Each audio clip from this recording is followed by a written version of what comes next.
Hey guys, it's Derek here. Happy Tuesday evening to you all.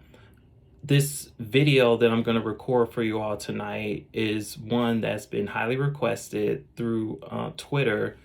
I know that I was asking you all how much would you like for me to do this type of video where I kind of deep dive more into my exit strategy. And I know that several of you were in favor of that, so I just wanted to put that together for you guys while I still had a couple more hours of this evening, because I'm going to break it down into certain components, because as your exit strategy should be, it should be as detailed as possible so that you have a plan that you follow through with. Because if these altcoins are really going to start taking off relatively soon here, and as in like this week, not financial advice, and it's just speculation, then I would highly recommend that if you guys don't have your exit strategy or your exit plan in place already, that you guys start to put something together so that you guys don't go into this altcoin season unprepared and trying to figure it out on the fly, because I think that would be a lot more stressful as opposed to having an actual plan in place.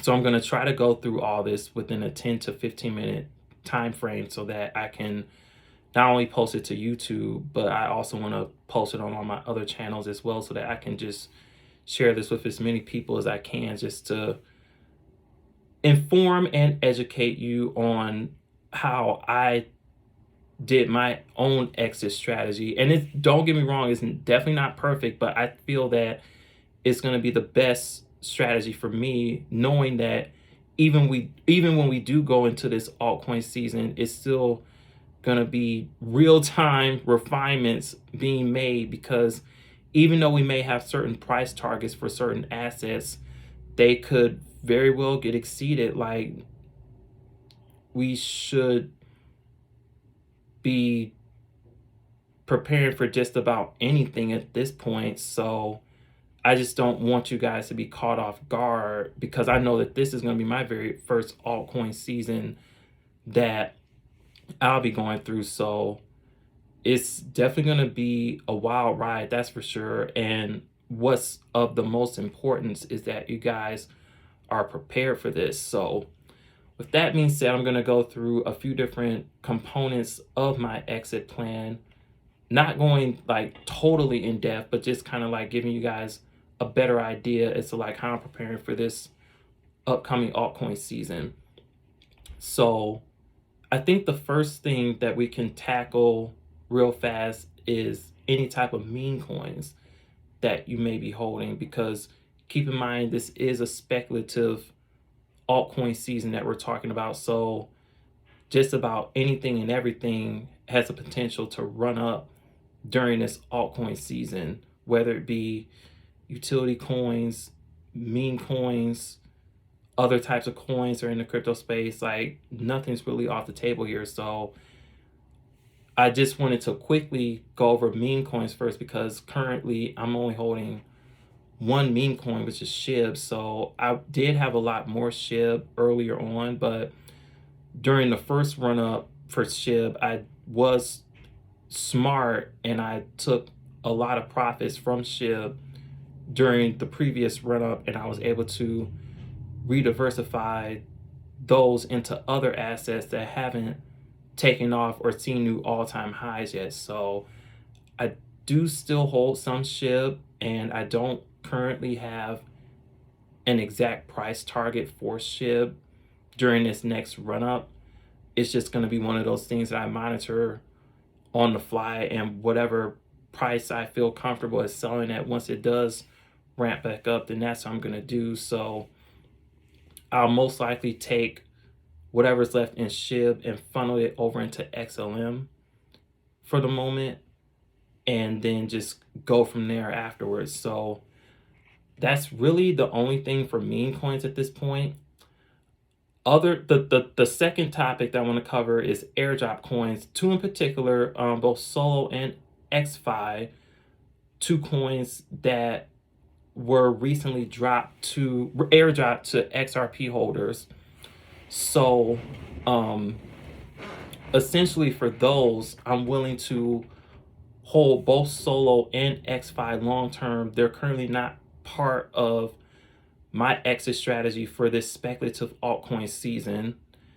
And I also want to include Songbird into the mix of this as well, because Songbird is the token that I not only bought when it was available for trading on exchanges, but of course we did also get Songbird airdrop to us as well. So for Songbird, XFi, and Solo, I am perfectly comfortable with holding each of these long term. And by long term, I don't necessarily have a time frame in mind, but specifically for Songbird, I'm eyeing this the same way as Kusama, which, if I remember correctly, Kusama was the test net that was launched for supporting the Polkadot blockchain. So if you look at Kusama's current price right now, which the last time I looked, it was between $110 and $120 for Kusama,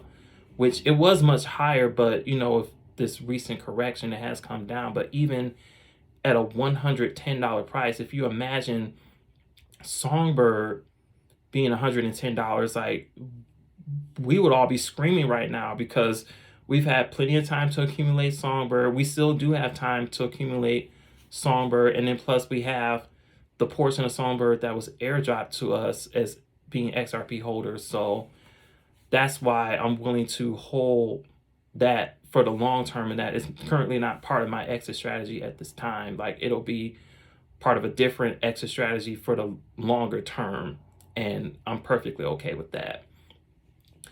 Casino Coin is another wild card that I want to talk briefly about, because in one of the more recent videos by the Bearable Bull, it was mentioned that Casino Coin could be utilized by DraftKings as well as being utilized by multiple casinos in Vegas. So if Casino Coin truly does get this type of adoption, then I'm definitely willing to see how high Casino Coin can go during this speculative altcoin season. It's going to be a fun hold, that's for sure. Definitely short term, because I did recently buy back into Casino Coin, but at the same time, it's not one that I'm going to be holding long term. It's like, as soon as it spikes back up, whenever it chooses to do so, then I'm definitely going to be taking aggressive profits along the way for Casino Coin. So I just wanted to touch on that briefly. The next topic will be 3 coins specifically that I'm definitely willing to hold at least until 2025. The first being Quant. When I first started buying Quant, it was around $40. And since then, I've been accumulating just a small bag of it. Not a lot, but it's still enough such that I'm willing to hold for at least the next 3 years, because in my mind, I view Quant as, or let's just say, I invested in Quant pretending that I was investing in Bitcoin in the early days. So when you look at Bitcoin's price now, which is between around $44,000, imagine Quant being a 5-digit coin. And I do believe that in the long term, Quant will be a 5-figure coin. So that's why I'm willing to hold Quant for at least the next 3 years, because, like I said, my bag is really small. So it wouldn't make sense for me to try to lump that into my current exit strategy. I'd much rather wait and see what it's going to do in the long term. The second coin would be VXV, or Vector Space. I highly encourage you guys to do some research on VXV if you have not done so already. I know that I recently hit my goal for VXV finally. So with regards to this current exit strategy, I am willing to sell half of my VXV bag at my price targets, and then keep the other half at least until 2025. For Alliance Block, that is another project that I'm heavily bullish on, and so I'm also willing to hold that coin for at least 3 years or so, because Alliance Block is going to be doing some very great things in this space, and I'm really excited to see what they're going to do. And the same goes for VXV. VXV is going to be a monster of a project, in my opinion. So I'm just waiting to see what that's going to be like in the next 3 to 5 years or so.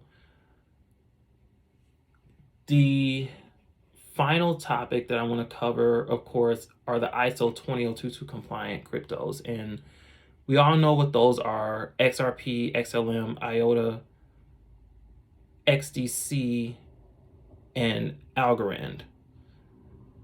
Currently, I plan to have some XRP and XLM left over to hold for the long term, mainly XRP, because for XRP specifically, once this case is over with and once it has full-blown legal clarity and regulations surrounding it, there's no telling what XRP is going to do, not just in the short term, but the long term is secure. Like, we already know what XRP is going to do long term, but in the short term, I'm willing to hold the vast majority of my XRP and still keep my price targets in mind for XRP to realize some profit, but most likely being able to hold most of my bag for the long term for much higher prices.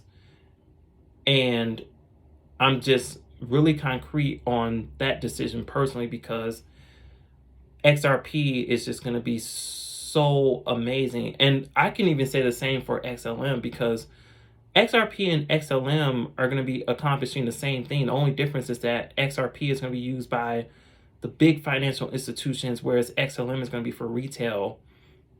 So realistically, for XRP, I'm going to be holding at least 2/3 of my bag, and I'm perfectly fine with that.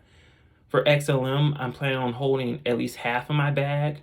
Same goes for XDC, because I'm incredibly bullish on XDC in the future of trade finance. IOTA and Algorand are projects that I got into later on, especially IOTA. Like, it took me forever to get into IOTA, but nonetheless, we'll see where my price targets lie for IOTA and Algorand. I do have some in place, but at the same time, there's really no way of knowing like how high those two are going to go specifically. So at the end of the day, once we realize all of these profits, and I do highly encourage that you do have a plan to realize all of your profits during this altcoin season, and being able to store those profits securely, definitely not cashing back out into US dollars and holding that in a bank account, because that's just not going to get it done. That's just not going to cut it, because we already know how much the US dollar has been hyperinflated, and the US dollar is going to be going away. So it's best to store your capital in stable coins, mainly USDC. I know that there's some other choices to choose from as well, but also what was recently highlighted by the Bearable Bull is getting into Pax Gold, which I had no idea of at all. So it'll be nice to, at the tail end of this, have some exposure into precious metals, and Pax Gold will be a good way to do that. So I highly encourage you all to look into Pax Gold if you haven't done so already. And there are a few other coins that I'm very much bullish on, especially HBAR. I know that I'm going to be holding a big portion of that long term, while also realizing some profits in the short term. And there's a few others here that I do have in my portfolio, but like I said, I don't want to go too much in depth. I just wanted to highlight the core ones that I have here. So with that being said, I hope that this gives you a better idea as to how you should structure your exit strategy and your exit plan for this upcoming altcoin season that we're going to experience. When I get this uploaded, feel free to give me your feedback and your comments. It's going to go on YouTube, and I'm going to try to share as much of this as I can on other channels as well. Thank you all so much for your support, and you guys have a great night.